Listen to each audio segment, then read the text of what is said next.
नमस्ते बच्चों।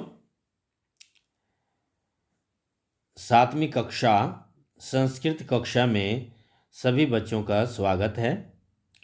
बच्चों, आज हम तृतीय पाठ का अध्ययन करेंगे। तो आइए वीडियो के माध्यम से पाठ शुरू करते हैं। तृतीय पाठः, तीसरा पाठ। उपकारकः वृक्षः, उपकारी वृक्ष। ये पेड़ पौधे हमारे लिए बहुत ही उपकारी होते हैं। आप समझते हैं इस बात को। पेड़ पौधों से ही हमें शुद्ध हवा मिलती है। अन्य बहुत सारी चीज़ें हमें पेड़ पौधों से ही प्राप्त होते हैं। पाठ के माध्यम से हम और भी विस्तार से इसको समझेंगे। ठीक है बच्चों, तो आइए पाठ को आगे बढ़ाते हैं। अस्माकं वृक्षाः अस्माकं जीवनस्य आधारः सन्ति। वृक्ष हमारे जीवन के आधार हैं।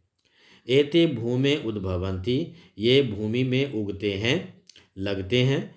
एतेषां मूलानि पृथिव्यां दूरं दूरं ततानि, इनकी जो मूलानि जड़ें होती हैं वो धरती में दूर दूर तक फैली हुई होती हैं। मूलानाम् उपरिष्टात् वृक्षस्य प्रकांडो भवति। मूला नाम यानी जड़ के ऊपर का जो भाग होता है पेड़ का, वो बहुत ही प्रकांड विशाल होता है, बड़ा होता है। प्रकांडात शाखा उद्भवन्ति, और प्रकांड उनकी शाखाएं भी होती हैं। शाखाभ्यः प्रशाखा संभवन्ति, शाखा प्रशाखा सभी एक जैसे ही होते हैं। एतासु प्रशाखासु एव पुष्पपत्राणि पुष्पाणि फलानि च भवन्ति। एतासु, इन पेड़ पौधों की जो प्रशाखाएं होती हैं यानी टहनियाँ होती हैं, उनके ऊपर ही पत्ते, फूल और फल लगे होते हैं। ठीक है। वृक्षापि अस्मान् इव भुक्त्वा पीत्वा च जीवन्ति। वृक्ष भी हमारी तरह खा करके और पी करके जीवित रहते हैं। मूलानि वृक्षाणां पादः भवन्ति। मूलानि वृक्षाणां पादः भवन्ति। वृक्षों के जो मूल होते हैं, पादपः भवन्ति, वे पैर के जैसे होते हैं।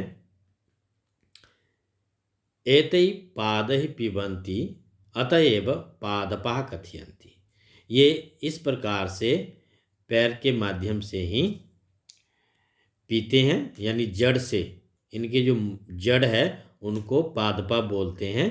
तो जड़ के माध्यम से ही वो अपना खाना भोजन ग्रहण करते हैं, इसलिए इनको एक नाम पादपा भी दिया गया। वृक्ष का जब आप और कई नाम जानेंगे तो उसमें पादपा भी लिख सकते हैं। संस्कृत में इसको पादपा भी कहते हैं।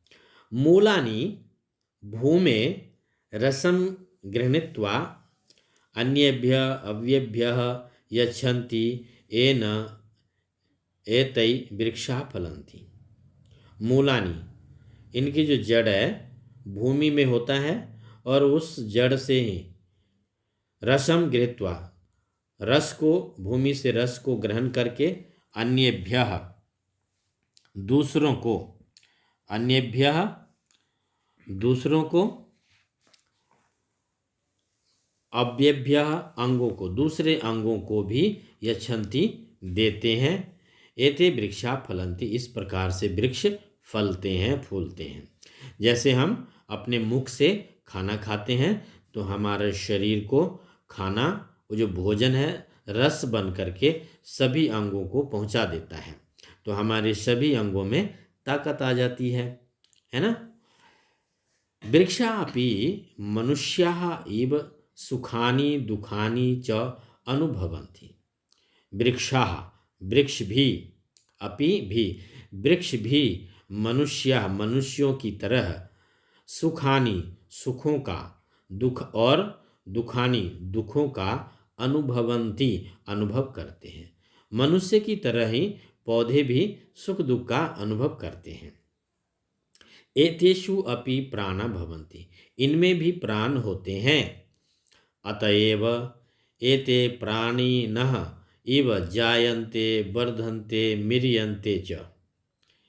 इसलिए एते एतएव इसलिए ये प्राणियों के जैसे ही जीते हैं, बढ़ते हैं और मर जाते हैं। परंतु एते अचराः सन्ति। अचरा का मतलब होता है न चलने वाला। चर और अचर, चर होता है चलने वाला, अचरा होता है नहीं चलने वाला। तो ये चलते फिरते नहीं है, एक जगह रहते हैं, स्थावर जीव कहलाते हैं, लेकिन ये सुख दुख का अनुभव करते हैं, जीते हैं, मरते हैं और बढ़ते हैं। ठीक है बच्चों। अर्थात एते खग मृग जलचर नरा इव न चरन्ति। जिस प्रकार से चिड़िया, हिरण, जलचर जल में रहने वाले और मनुष्य चलते हैं, घूमते हैं, टहलते हैं, फिरते हैं, पौधे इस प्रकार से नहीं करते हैं। वृक्षाणाम बहवः भेदाः सन्ति। वृक्षों की बहुत सारी प्रजातियां होती हैं, बहुत सारे भेद होते हैं, सभी तरह के पौधे होते हैं। एतेषु केचित् वृक्ष फल वृक्षाः सन्ति। बहुत सारे फल वाले वृक्ष होते हैं।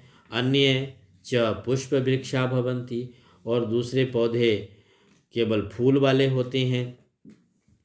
वृक्षा पर्यावरणम संतुलितम कुर्वन्ति। वृक्ष पर्यावरण को यानी वातावरण को संतुलित रखते हैं, करते हैं, एक समान रखते हैं। एते वर्षायपि सहायकाः भवन्ति। पेड़ पौधे वर्षा के लिए भी सहायक होते हैं।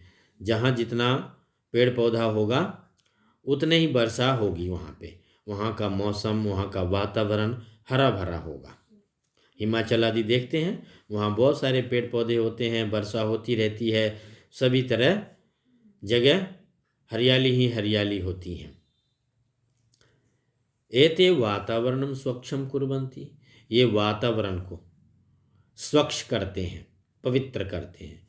वृक्षाः पर्यावरणे प्रसृतान् प्रदूषित वायुवान् गृहीत्वा श्वास क्रियायै असंभ्यम प्राणवायुं यच्छन्ति। कहते हैं पेड़ पौधे पर्यावरण में फैले हुए, प्रसृतान फैले हुए प्रदूषित वायु को ग्रहण करते हैं, जिसको आप कार्बन डाइऑक्साइड बोलते हैं, वो प्रदूषित वायु होते हैं, और पेड़ उसको ग्रहण करके हमें ऑक्सीजन यानी शुद्ध वायु, श्वास क्रिया के लिए असंभ्यम प्राणवायु देते हैं।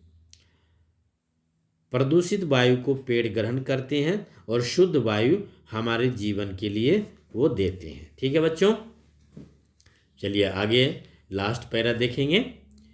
वृक्षाः पत्रैः पुष्पैः फलैः छाया वल्कलैः काष्ठैः च सदैव प्राणिनाम उपकारं कुर्वन्ति। कहते हैं वृक्ष, पेड़ पौधे पत्तों के माध्यम से, फूल, फल, छाया और उसके जो छिलके होते हैं काष्ठ के माध्यम से सदैव हमेशा प्राणियों के, मनुष्यों के लिए उपकार करते हैं। अतः इसलिए उपकार कहा, उपकारी ही एते वृक्षा, ये वृक्ष उपकारी ही होते हैं। एते ही बिना अस्माकं जीवनम असंभव अस्ति। इनके बिना हमारा जीवन असंभव है। यूं कहिए, जहाँ पेड़ पौधे नहीं होते हैं वहाँ का जीवन अच्छा नहीं होता है। एतेषां रक्षणे एव अस्माकं जीवनम रक्षणम।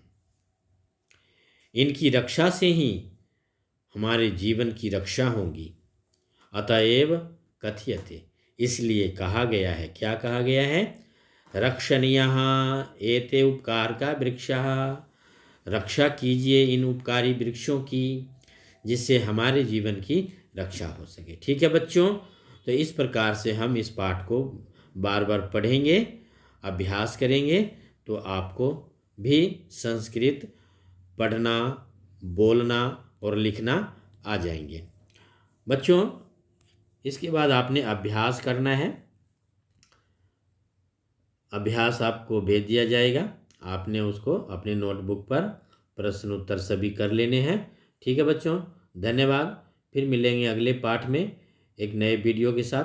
तब तक के लिए आपका धन्यवाद।